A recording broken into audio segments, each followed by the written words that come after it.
मेरे प्यारे दोस्तों, यीशु मसीह के नाम में आप सभी को जय मसीह की। मेरे प्रियो, आज हम वचन को लेकर आए हैं प्रियो। जो व्यक्ति आज पाप में फंस गया है, जो आज बेविचार में फंस गए हैं, जो गंदी लतों में फंस गए हैं प्रियो, जो आज उससे छुटकारा नहीं पा रहे, उससे छूट नहीं पा रहे, बार बार कोशिश करने के बाद भी उस चीज से नहीं छूट पा रहे प्रियो, तो हर एक व्यक्ति के लिए इस वचन को हम पढ़ेंगे और सुनाएंगे आपको पढ़कर प्रियो, ताकि परमेश्वर हमसे क्या कहना चाहता है, हमें क्या बताना चाहता है।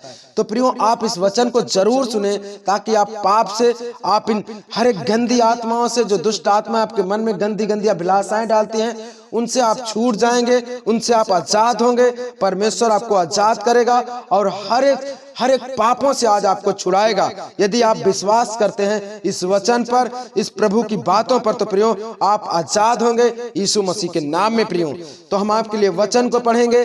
तो जैसा कि लिखा है प्रियो, मत्ती अध्याय 5:27 में लिखा यह है कि तुम सुन चुके हो कि कहा गया था बेविचार नहीं करना, परंतु मैं तुमसे कहता हूं कि जो कोई किसी स्त्री पर कुदरती, वह अपने मन में उसे बेविचार कर चुका है।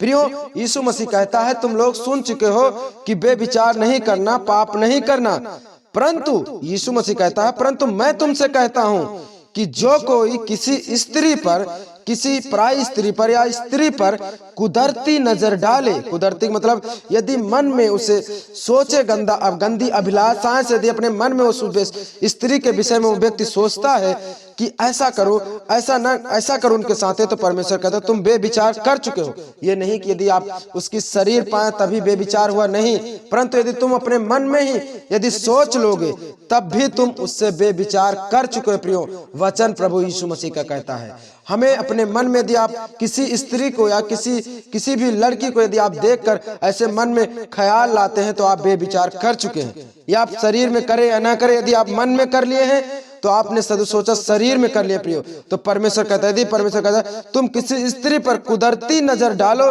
तो आप अपने मन में बेविचार कर चुके हैं प्रियो, वचन कहता है।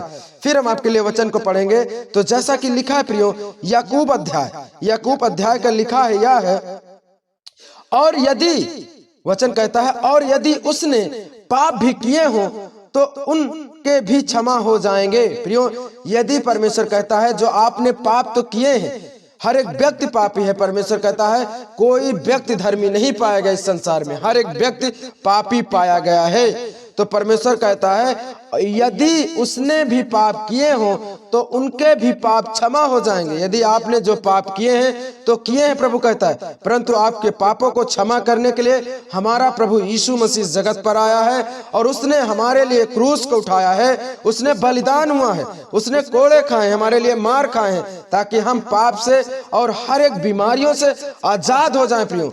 तो परमेश्वर जरूर आज आपको आजाद करेगा इन वचनों के द्वारा। फिर वचन क्या कहता है प्रियो, इसलिए तुम, परमेश्वर कहता है इसलिए तुम आपस में एक दूसरे के सामने अपने अपने पापों को मान लो और एक दूसरे के लिए प्रार्थना करो कि जिससे चंगे हो जाओ।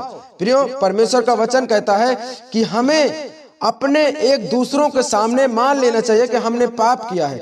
यदि आप प्रभु के सामने प्रियो अपने पापों को मान लेते हैं कि प्रभु मैंने ये पाप किए हैं, मैंने ये पाप किए हैं, तो परमेश्वर कहता है यदि आप एक दूसरे के सामने अपने अपने पापों को मान लेते हो तो आप चंगे हो जाएंगे, हर एक व्यक्ति चंगा हो जाएगा।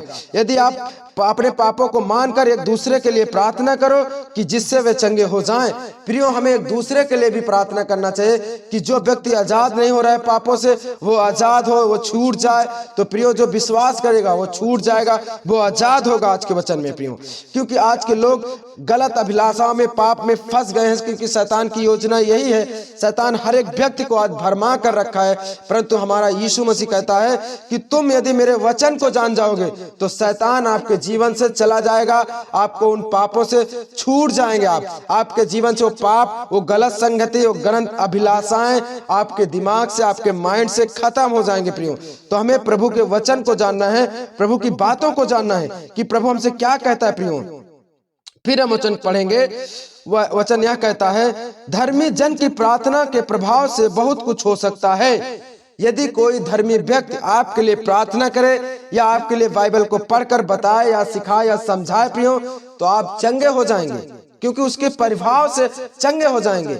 आपके लिए यदि कोई व्यक्ति यदि आपके लिए प्रार्थना करे कि आप आजाद हो रहे हैं पापों से, आपके जीवन से पाप चला जाएगा, बीमारी चली जाएगी, रोग चले जाएंगे, तो परमेश्वर का वचन कहता है यदि वो व्यक्ति धर्मी है उसके प्रभाव से आप जरूर चंगे होंगे, आप जरूर आजादी को पाएंगे। मेरे प्रियो, वचन कहता है परमेश्वर का, फिर वचन क्या कहता है, एलीसा भी तो हमारे समान दुख सुख का भोगी था। एक एलीसा था प्रियो, वचन कहता है एक एलीसा व्यक्ति था उस समय के विषय में कहता परमेश्वर कि उसने भी दुख सहा, दुख और सुख का भोगी था। उसको भी दुख आता था और सुख भी आता था, उस दोनों को भोगा है, दोनों को अपने जीवन में बिताया परमेश्वर ने कहता प्रियो। और उसने गिड़गिड़ा कर प्रार्थना की कि मेघ न बरसे। एलीसा एक समय प्रार्थना किया था कि मेघ न बरसे, बारिश नहीं होना चाहिए, और 350 वर्ष तक भूमि पर मेघ नहीं बरसा। प्रियो, 350 साल पानी जमीन पर नहीं बरसा, अकाल पड़ गए, सूखे आ गए, लोग भूखे मरने लगे, ऐसा हुआ था प्रियो। फिर वचन कहता है फिर उसने एलीसा ने प्रार्थना की और आकाश से वर्षा हुई और भूमि फलवंत हुई।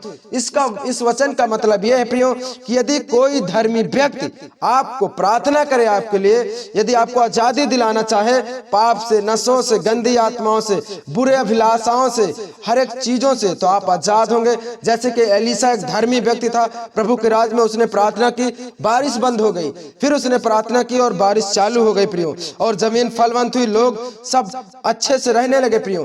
तो उसी तरीके यदि हमारे लिए कोई पढ़कर वचन को बताए, यदि सिखाए, तो हम जरूर चंगे होंगे, जरूर उस वचन के द्वारा हम छूट जाएंगे उस पाप से, उस गंदी अभिलाषाओं से, वो बीमारी से, उस रोग से, हर एक चीज से हम आजाद होंगे यदि वो व्यक्ति धर्मी है प्रियो। वचन कहता है, फिर हम वचन को पढ़ेंगे, वचन कहता है, हे मेरे भाइयों, यदि तुम में कोई सत्य के मार्ग से भटक जाए और कोई उसको फेर लाए, तो वह यह जान ले कि जो कोई किसी भटकी हुई पापी को फेर लाएगा वह एक प्राण को मृत्यु से बचाएगा और उसके अनेक पापों पर पर्दा डाल दिया जाएगा। प्रियो, वचन कहता है यदि कोई एक व्यक्ति मसीह जीवन जी रहा है, यदि वो भटक जाए, यदि यीशु मसीह को छोड़ के चला जाए, यदि आप फिर से उसे फेर लाएं, फिर से उसे पकड़ कर लाएं, उसे समझाएं और बताएं कि हमारा प्रभु के सिवा इस दुनिया में कोई नहीं है, वही है जो स्वर्ग में विराजमान है, वही सबका न्याय करता है। यदि आप उसे फिर से फेर लाएं, फिर से उसके जीवन में अच्छाई होने लगे, फिर से वो प्रभु की स्तुति महिमा करने लगे, परमेश्वर कहता है यदि तुम एक जान को बचा लोगे, यदि तुम एक आत्माओं को बचा लोगे, परमेश्वर कहता है यदि यीशु मसीह की भटकी हुई भेड़ को तुम यदि बचा लेते हो, तो तुम्हारे अनेक पापों पर, जो तुमने बहुत से पाप किए हैं, जो तुमने आज तक बहुत से पाप किए, मर्डर किए, बेविचार किए, गंदे काम किए, आपके हर एक पापों पर यीशु मसीह कहता है पर्दा डाल दिया जाएगा, उसको नहीं चेक किया जाएगा। आपने जो पाप किया तो किया, आपके पापों को क्षमा कर दिया जाएगा। यदि आप एक व्यक्ति को बचा लेते हैं मसीही जीवन में, यदि एक व्यक्ति को आप छुड़ा लेते हैं पाप से, हर चीजों से आजाद कर देते हैं, तो प्रभु कहता है कि उसको हर एक पापों पर पर्दा डाल दिया जाएगा। तो प्रियो, हमें एक दूसरे के लिए प्रेयर करना चाहिए, एक दूसरों को बचाना चाहिए जो आज पाप में जा रहे हैं, उन्हें समझाना चाहिए, उन्हें पाप से दूर रखना चाहिए, गलत लोगों के संगति से बचा के रखना चाहिए, ताकि वह व्यक्ति बचाया जाए, प्रभु के राज में धर्मी ठहरे। प्रियो, यदि हम ऐसा करते हैं तो परमेश्वर जरूर हमारे पापों को क्षमा करेगा। उसने कहा है कि यदि तुम एक भी आत्माओं को बचा लोगे तो तुम्हारे अनेक पापों पर पर्दा डाल दिया जाएगा। यदि कोई भी बीमारी हो आगे आपके जीवन में, कोई भी रोग से आप ग्रसित होंगे, आपके हर एक रोग को खत्म हो जाएगा, आपके जीवन से पूरे पाप को प्रभु क्षमा कर देगा। प्रियो, वचन कहता है यीशु मसीह का, तो हमें हर एक लोगों के लिए प्रार्थना करना है और पवित्रताई जीवन को जीना है प्रियो, और हमें एक दूसरे के लिए प्रार्थना करना है ताकि लोग चंगे हों, लोग बचाए जाएं। हमारे प्रभु यीशु मसीह का आगमन बड़े नजदीक में है प्रियो। तो तब के लिए आप सभी को जय मसीह की। फिर हम मिलते हैं अगले वीडियो में।